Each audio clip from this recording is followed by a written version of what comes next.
Let me walk you through what's new inside Blender 5.2 and why you should upgrade this. Just as a disclaimer, bro, I don't usually upgrade the Blender version. That's because they only have a few minor tweaks here and there, maybe a brush that they add that you'll never use. But this time around, they have some pretty cool features, and I just want to cover those features that you need as a sculptor.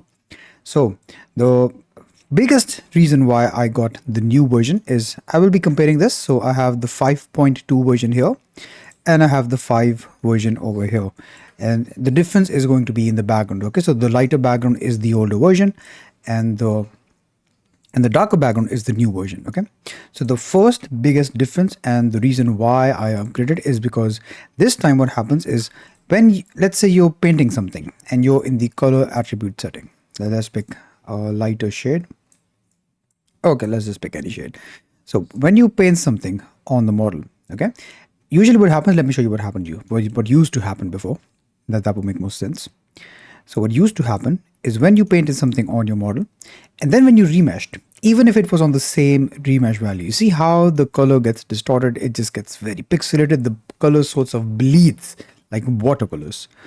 But now this time around, like you see, I painted this and let me remesh this. So Control R. Even though this is low poly, you see it did not distort as much. So when we're in a closer range, even sometimes when you're even lower, the color, the paint quality, it stays in contact, and that is extremely beneficial. This is beneficial because a lot of times I just poly paint the models. Even on the streams, I don't UV unwrap, I don't texture. So I just poly paint them. If the need be, I'll just bake the texture at the end. So this is a big improvement. Another thing that you want to know about is that the color filter here, this is pretty cool as well.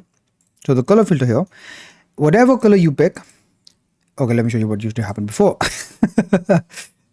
Okay, so if you want to fill a color on your model, what you had to do is to pick that color, you click and you drag all the way to the end, and then you have that color. Okay, this happened in the color filter. What happens now is that you can pick any color. So pick a color here. You can also pick an alternative color here. So let's pick red here. And anywhere in the scene, if you click outside the model, boom, it will instantly fill in that color without you having to drag it. If you hold Control and now you click, it will paste the alternating color. If you click and drag, it will blend between the two colors. Okay, so you see how it blended from the red to the white.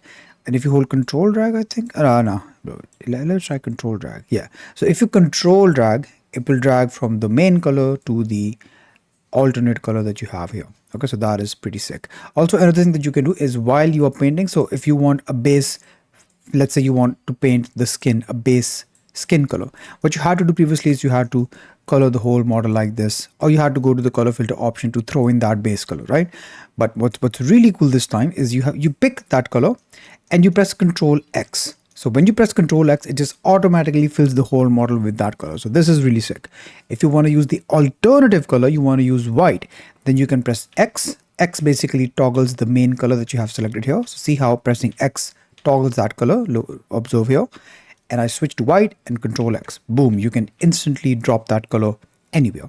This wasn't possible in the previous version. In the previous version, you just had to manually color everything by hand, or you had to go to the color filter and select this and boom, boring. No one wants that.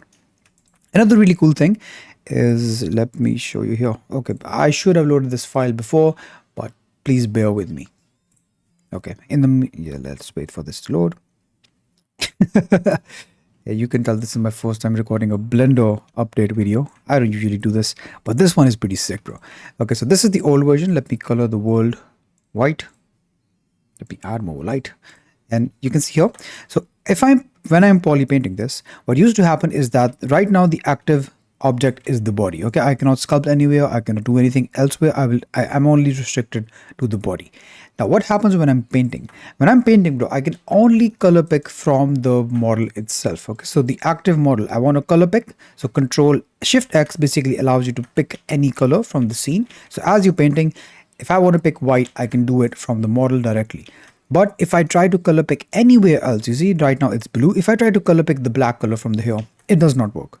If I want to color pick Batman, it does not work. It will only select the active objects, but that has changed. And I think this is a very good change. So you see here, is when I go to the paint mode and I go to blend square, or let's pick paint blend. See, I'm painting here.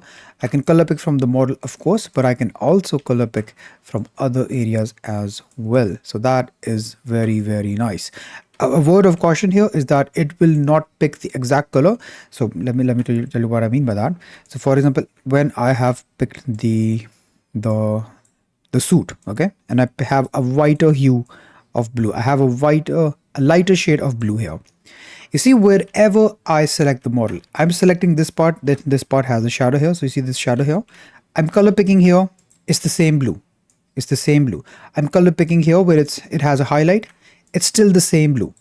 But when I color pick from anywhere else outside the scene, it will be affected by the light and shadow. So see here, if I select the skin here on the brightest part, it is bright. If I select the skin here on the darkest part, it will be dark. So that is something that you need to be caution of. So let me pick the color here and pressed Control X. Boom. Oh boy, I love this new version. This is awesome.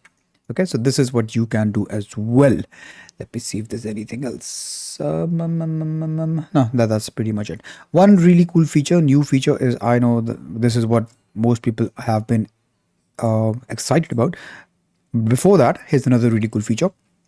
So before this, if you wanted to add, I don't know, bro, you want to add horns to this, or you want to make him Piccolo, what you had to do is you had to go to object mode, make a new object, a cylinder like this. I don't know, icosphere. Let's make a cylinder.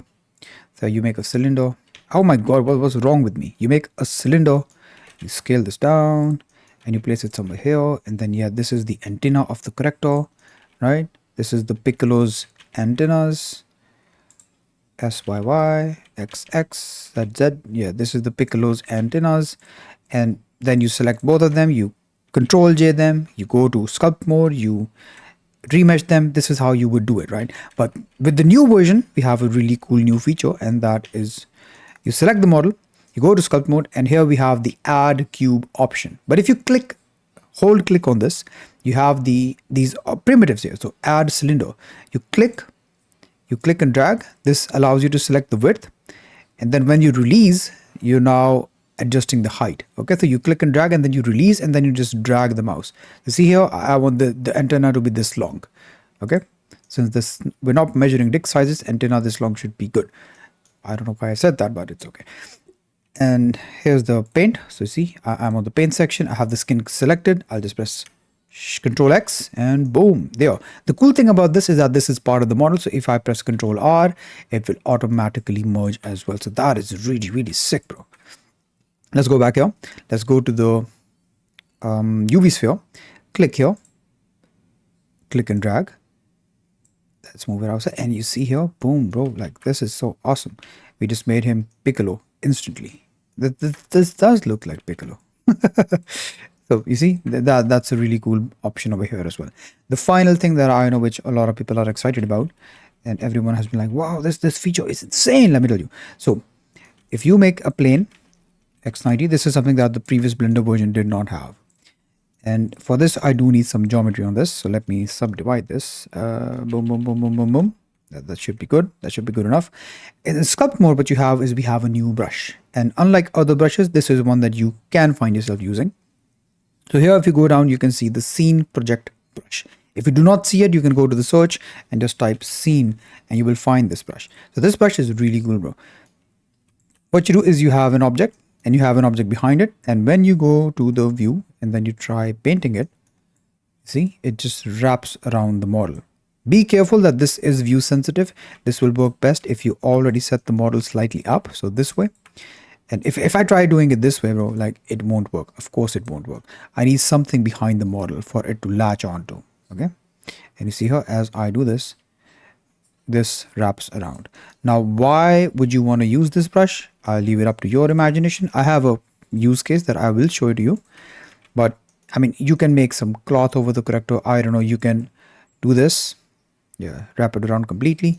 And you can extract, I don't know, you can extract something like this, an object, a mask or something. I don't know, but like the use cases are endless. But though you have to be careful is that, let's say, let me undo. So you have to be careful. If the object has some thickness, okay, and you use this, then if you use it very aggressively, that thickness will not be taken into account. It will squish the whole model and you will get these weird artifacts. So if you do want to use it and if you do want some thickness, the best way is that you use this and then you apply the solidify modifier. So you apply the solidify modifier and then you can get the thickness as well. Okay, so that is a better way to do this. The solidify modifier, offset 1, and then thickness, you can adjust the thickness. So this would be a better way to add the thickness. Okay, the use case. Okay, so how would I use this? Why would I use this? Okay, so here's something that's really interesting. So when I was working on the Superman project, I had this logo and I didn't want to sculpt the logo on the model itself. I don't want to mask extract. I wanted something that, okay, I want to focus on the logo itself and then I want a way to put it on the model. The way that I did it here is that, let me show you actually. So let's move this here. Let me delete all the modifiers.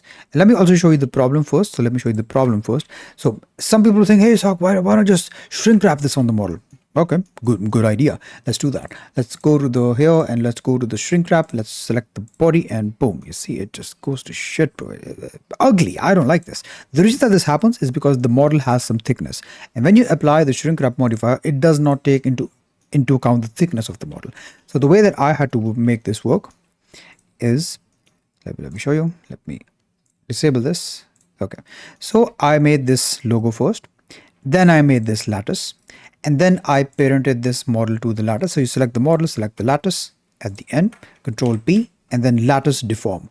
What this does is now you can adjust the lattice. So you can play around with the lattice and this will adjust the model as well.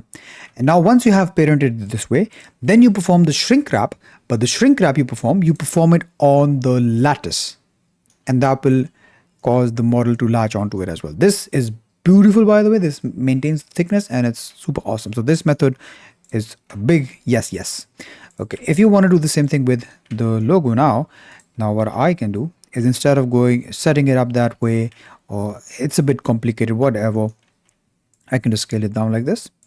I can go to sculpt mode and then I can go to the all, try to find that brush. So the scene project brush, and you see I can just project this on the sculpt itself and this works nice. A few settings you want to be aware of is that if you see a gap like this, all you have to do is go to the setting.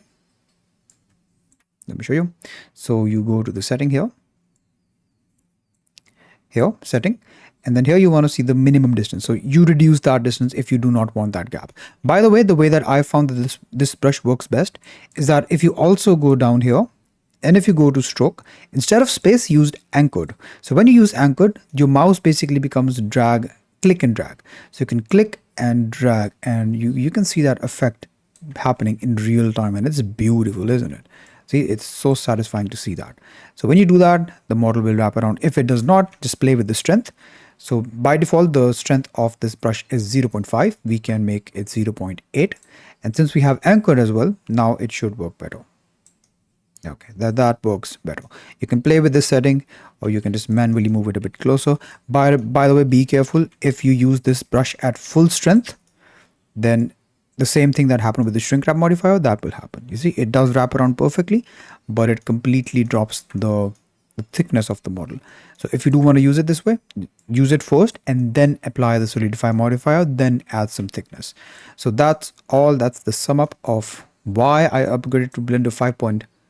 If you want to learn sculpting in the easiest way possible, if you want to learn how to sculpt this head, bro, I will teach it to you from scratch in my free course, link in the description, and I'm helping get artist result in as little as 2 weeks, bro. That is insane. Okay, so just check it out and yeah, subscribe if you want more sculpting tips in the same no bullshit fashion, bro. I only focus on the things that you actually need, not on every single thing. 80-20 principle. Boom, fist bump.